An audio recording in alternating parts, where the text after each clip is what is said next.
انا عندي اخت واخ غاليين عليا قوي، مهما الوجع بيطخ، مهما النيران سيطرت، مهما حصل في الفخ بيهم بكون انا قوي.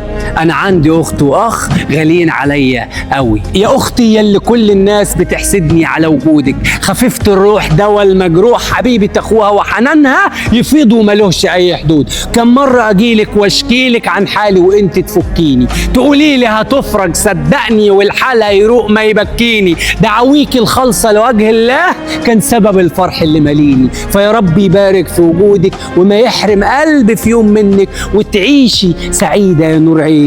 اختي حبيبتي وصاحبتي وبنتي وسري وحظي من الدنيا، ده بيها يهون تعب عمري وتخلص خنقتي في ثانية. يا رب حقيقي شكرا ليك وشكرا انك اديتني اخت حنينة فعلا، بفضفض ليها وقت الجرح، تشيلني في حزني او في الفرح، تطبطب هي على كتفي تقول لي بكرة ترجع فرح. اخويا ده وعهد الله يشيل عني الوجع والآه، ومهما بقول عليها الآه جدع في الشدة ما يملش، وما بقولش على اللي في قلبي ولا بحكي عن التفاصيل. طول ما انت معاك اخ في ظهرك فلا يمكن حيطك مرة يميل، ظهرك مفروض والكون موجود، معمول لك هيبة في وسط الناس، مش حد ضعيف ولا شخص هزيل. واللي ما عندوش اخ في ظهره فلا ليه عزوة ولا ليه احباب، ولا ظهر يعين في الشدة يشيل، ولا حد امين ان جه او غاب. طول ما انتوا اتنين فالدنيا اكيد عمرها ما هتيجي عليك ابدا مهما الاسم.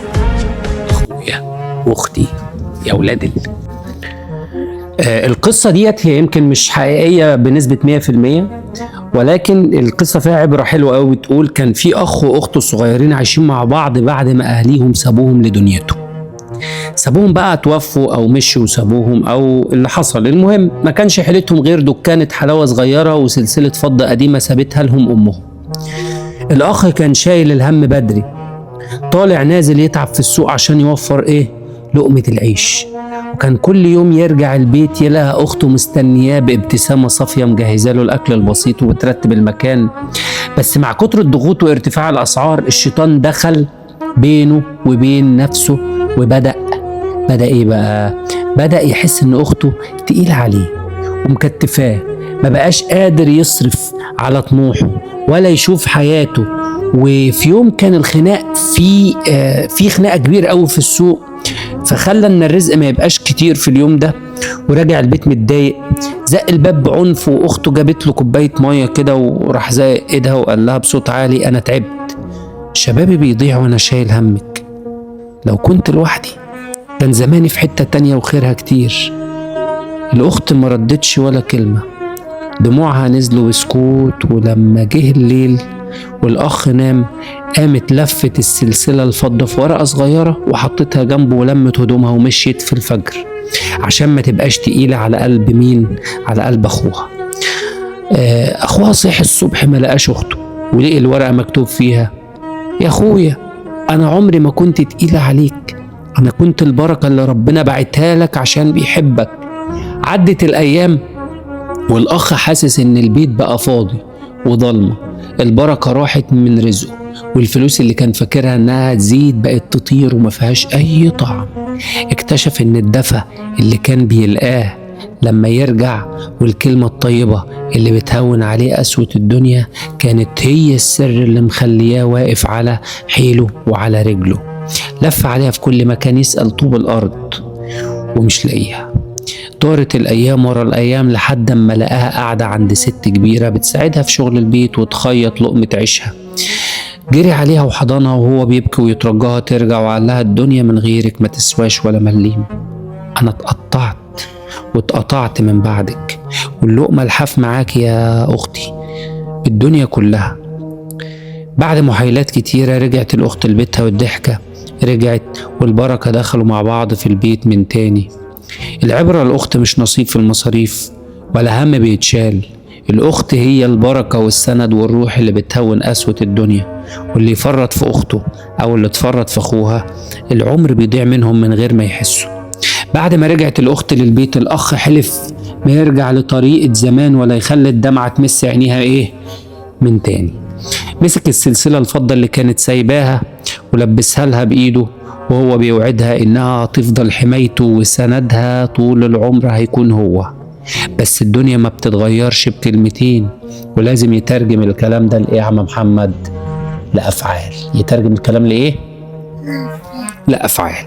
الأخ قعد مع نفسه يفكر واكتشف إن العيب ما كانش في قلة الرزق، العيب كان فين؟ كان في طريقة إدارته للدكانة وفي الطاقة السلبية اللي كانت مالية قلبه. بدأ يشارك أخته في كل حاجة، ما بقاش يشوفها مجرد حد بيصرف عليه، بل شريكة حياته، ورأيها يعني كان بيفيده في كل حاجة. رأيها كان إيه يا محمد؟ كان بيفيده فين؟ في كل حاجة. الأخت كانت بتعرف تطرز وتعمل أشكال حلوة وبسيطة، فاقترحت عليه فكرة جديدة. إيه رأيك بدل ما نبيع حلاوة وبس نعمل أكياس قماش صغيرة شكلها حلو ونحط فيها الحلاوة للمناسبات وأعياد الميلاد؟ الأخ عايز أقول لكم إن هو عجبته الفكرة جدا، وبدأوا يشتغلوا سوا.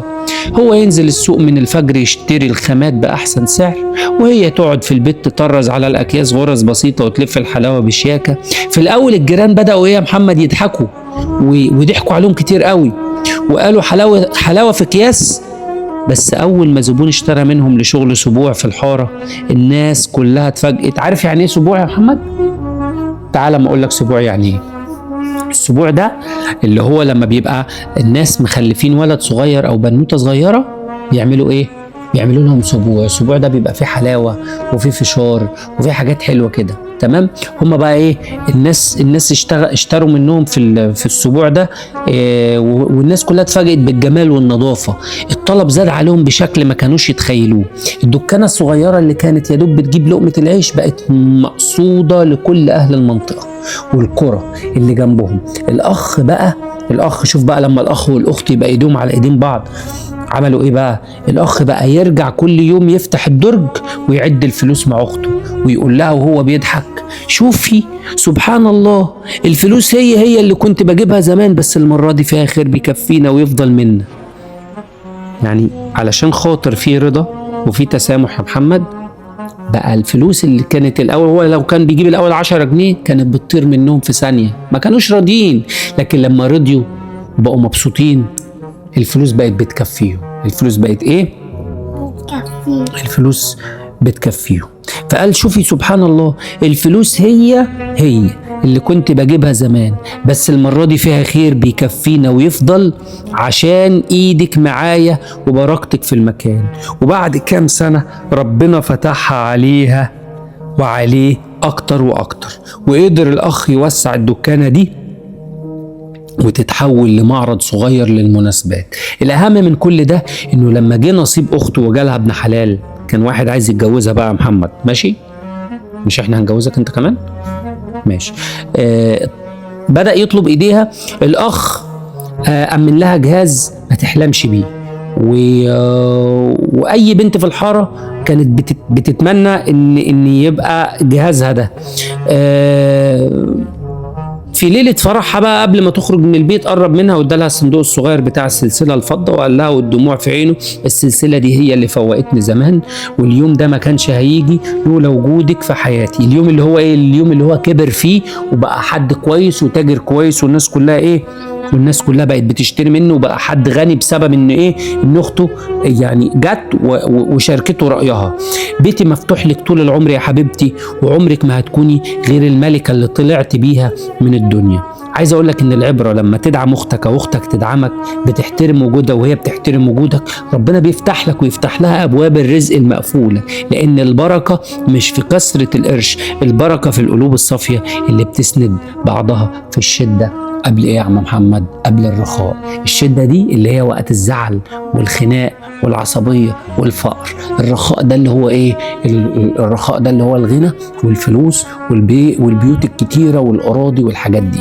العبرة من الكلام يا جماعة اللي بيسمعني، ان اختك واخوك، او انتوا عامة اخوات، اخين مع بعض او اختين مع بعض، يعني المثل كان زمان بيقول: ايد لوحدها ما بتسقفش، لكن لو انتوا ايديكم مع بعض هتسقف. طب لو 5 مع بعض الصوت هيبقى اعلى. طب لو 10، طب لو انتوا كلكم قلبكم على قلب بعض، كل حاجة هتعملوها هتبقى ايه؟